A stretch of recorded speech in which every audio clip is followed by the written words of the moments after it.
Hi, this is Scott Kilos here, 6 Delta Alpha Yankee, and for today's video, I'm going to be answering a question from the last video that I did where I was profiling my Go box.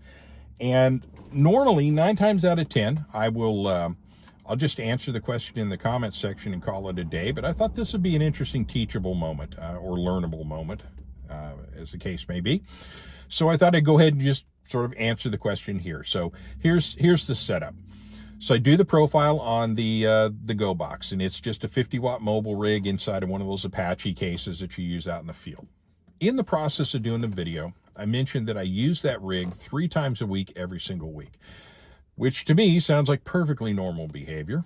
But it would seem that for some folks, it causes them to arch an eyebrow. You know, why in the hell are you using your Go box 3 times a week? Makes sense. I can understand why you're asking that question. So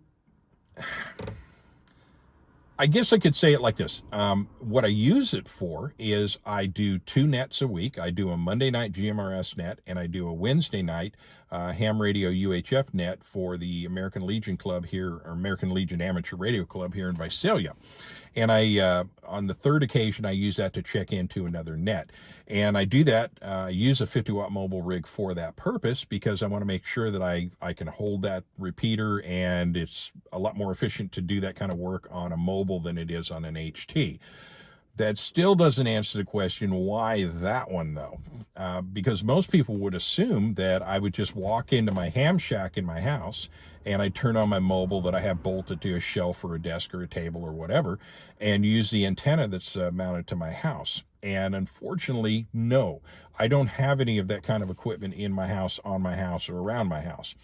When it comes to radio, the only thing that I'm interested in are field portable mobile communications, plain and simple. Things like HTs, mobiles and Go boxes, HF rigs and Go boxes.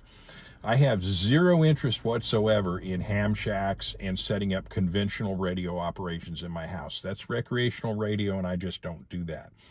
I'm interested in emergency communications and the gear that goes to emergency communications. And when I say that, I mean that. I live that life. I don't have a permanent station in my house. So if I need to use a mobile rig, I'm going to have to get one of my Go boxes and do that. And that doesn't bother me even a little bit.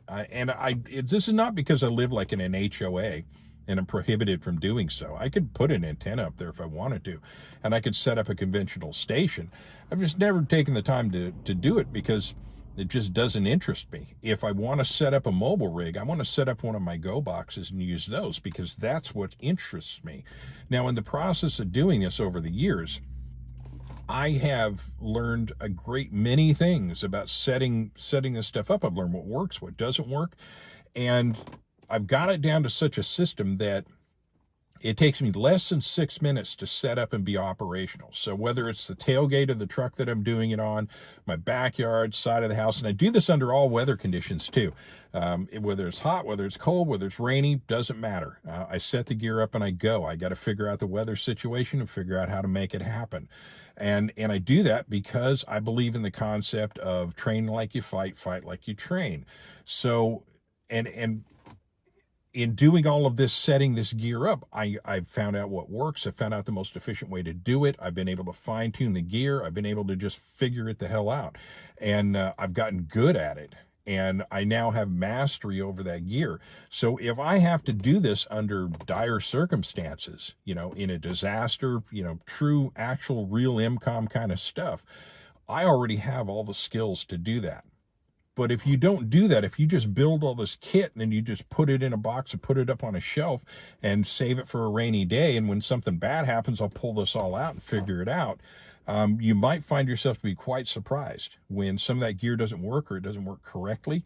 Like I say, train like you fight, fight like you train. So if I've already figured this out ahead of time and I've already learned how to use all this gear, it's all going to fall into place when I need it to happen for me under stress. Because we do not, in this, whether it's radio or gunfighting, you do not rise to the occasion. You default to what you have trained yourself to do or programmed yourself to do, plain and simple. So when something goes sideways, you don't want that to be the day you learn how to use your gear.